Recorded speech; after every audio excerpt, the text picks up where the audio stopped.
A mysterious spacecraft suddenly landed in front of the woman's house. Yet, he fearlessly walked up and patted her. Then, the hatch slowly opened. The journalists, who had been waiting for a while, quickly set up their equipment.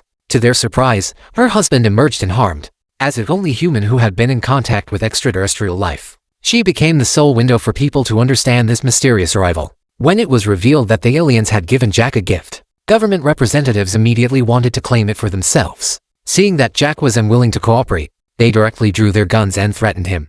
Jack had no choice but to hand over the gift. However, at the moment of transfer, Jack suddenly lifted the lid of the gift. At the same time, 60% of the world's severe patients with leukemia, lymphoma, and other critical illnesses miraculously recovered. This incident solidified Jack's identity as the spokesperson of the alien civilization. According to him, the aliens visited only to resolve Earth's problems of war, pollution, and poverty. Their goal was to transform Earth into an ideal home.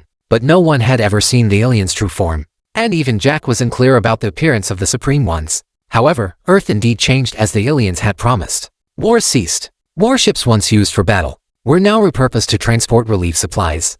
And even the oil pipelines in Saudi Arabia were converted into freshwater channels. Although all nations were reluctant, the giant spaceships hovering overhead left them with no choice. Within just 6 months, the quality of life for refugees in impoverished regions improved significantly, and people's admiration for the Supreme Ones reached an all-time high. Yet, a group of dissidents still voluntarily formed a resistance group, insisting that the Supreme One's actions were hindering human progress. That very night, a disabled black teenager witnessed his mother being robbed. When he stepped forward to defend her, a thug shot him straight through the chest, and he died instantly. But a dazzling light suddenly engulfed the thug, and in an instant, the thug crumpled to the ground, convulsing, while the dead boy miraculously came back to life, and even his crippled legs were healed. This proved that the Supreme Ones had already taken control of human justice, punishing criminals at will according to their own standards. The resistance group's protests thus escalated, but they knew a direct confrontation was futile. So, they turned their target to the spokesperson, kidnapping Jack to an underground base 45 meters deep.